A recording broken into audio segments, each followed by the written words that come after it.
이거 질문하는 사람들 은근히 많아. 그래서 그냥 바로 해. 네, 안녕하세요. 이베스트 투자증권 염승환 차장입니다. 자, 오늘은 이제 재무제표 순현금에 대해서, 사실 저희 당사의 모 연구원께서 아주 이걸 정말 좋아하시거든요. 뭐 많이 아실 거예요. 근데 순현금, 근데 저도 질문을 워낙 많이 받아가지고 뭐 생각난 김에 한번 만들어 봤습니다. 그래서 정말 쉬워요. 하나도 어렵지 않으니까 이해만 해주시면 되겠습니다. 여러분이 사실 구하실 필요도 없어요. 자, 보면 순현금이 뭐냐면 일단 요 개념들만 알아두세요. 제가 이제 부채편에서 말씀드렸죠. 차입금. 차입금은 뭐냐면, 그러니까 부채가 두 가지 종류라 그랬잖아요. 이자를 내가 지급해야 되는 부채가 하나 있고, 이자를 내지 않아도 되는 부채가 있어요. 두 가지입니다. 차입금은 내가 이자를 내야 되는 부채. 그러니까 반드시 갚긴 갚아야 되는데 이자까지 내야 되는 좀 안 좋은 부채죠. 예. 그래서 이자를 지급해야 되는 부채, 사채라든가 단기 차입금, 이런 것들을 우리가 차입금이라고 합니다. 그럼 순현금은 뭐냐? 그 기업이 현금을 갖고 있을 거 아니에요. 현금이든 뭐 당좌 자산, 현금성 자산.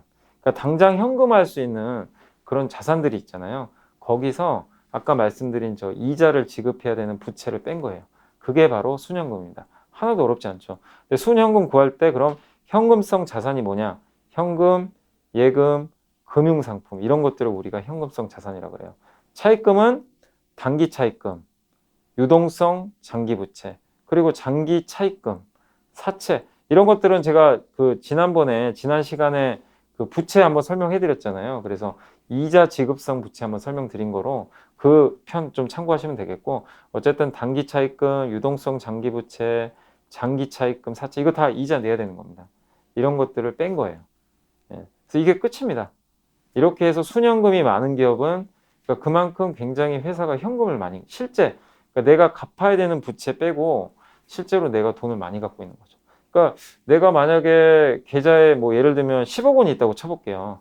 10억 원이란 그 돈이 있는데 그 중에 부채가 한 2억 정도 있고요. 실제 내가 가지고 있는 현금이 8억이 돼요. 네, 뭐 10억이 돼요. 12억. 12, 그러니까 8억이 된다고 쳐보겠습니다. 내가 가지고 있는 그 전체 계좌가 10억인데 그러니까 내 돈이죠. 실제 내 돈이 8억이고 그 다음에 은행에서나 이렇게 빌린 돈이 2억이면 합쳐서 10억이 되잖아요. 근데 어쨌든 2억을 충분히 갖고도 남잖아요. 예. 그러니까 그만큼 이 순현금이 많으면 많을수록 굉장히 좋습니다. 기업 입장에서 좋은 거죠. 그래서 실제로 구해 볼게요. 순현금 구하기 굉장히 간단하죠. 카카오라는 기업에 제가 재무제표를 캡처를 해왔는데 여기 보시면 자산에서 유동금융자산 있죠. 이게 현금성 자산이에요. 이게 8,715억이 있고 매출 채권 이런 건 현금성 자산이 아닙니다. 재고 자산도 아니고 이런 건 다 아니에요. 밑에 보시면 현금이 현금성 자산이라고 또 나와 있죠. 그럼 보면 유동금융자산, 당장 현금할 수 있는 금융자산이고 현금, 이거 말 그대로 밑에는 현금 1조 6천억. 이거 더하니까 2조 4,888억입니다. 그래서 카카오의 현금성 자산은 2조 4천억 정도 돼요. 자, 그리고 차입금을 구해야 되겠죠. 그래서 부채 들어가시면 단기사채 4,694억, 단기 차입금 얼마 안 됩니다. 301억. 유동성 장기부채, 원래 장기부채인데 이제 1년 만기가 다가와서 이제 1년 안에 갚아야 되는 부채가 2억. 유동금융부채, 요게 3,246억. 예. 그리고 이제 장기부채 있죠. 그 중에서 내가 이자를 내야 되는 부채들, 사채, 장기 차입금, 비유동 금융부채, 이런 것들은 다 이자 내야 돼요. 이걸 다 더해봤어요. 그랬더니 총 제가 계산을 해봤더니 1조 707억 원이 나옵니다. 그럼 자, 간단하죠. 순현금은 2조 4,888억에서 1조 707억을 빼면 돼요. 네. 이거 여러분들 그대로 하시면 돼. 내가 갖고 있는 뭐 종목이나 기업에 대해서 여러분들이 뭐 순현금 구하고 싶다. 저희 이제 3301 하면 상장 기업 분석 그 저희 HTS 화면 보는데 거기 들어가시면 요 재무제표 다 나오거든요. 이런 식으로. 여러분들이 직접 구하시면 돼요. 그랬더니 카카오는 1조 4,181억 원을 순현금으로 갖고 있어요. 근데 이 카카오의 시가총액이 현재 11조 원 정도 되거든요. 근데 그 중에 1조 4천억이니까 10% 정도 되겠죠. 그래서 순현금이 그렇게 많은 건 아니에요. 예. 저희 이제 당사의 모 연구원께서 순현금 기업들 이렇게 분석하는 거 보면은 시가총액의 순현금 비중이 거의 50%가 넘어요. 그런 기업들은 굉장히 많은 현금을 갖고 있는 거예요. 근데 카카오는 워낙 덩치가 크다 보니까 순현금 비중이 10%니까 굉장히 낮은 거죠.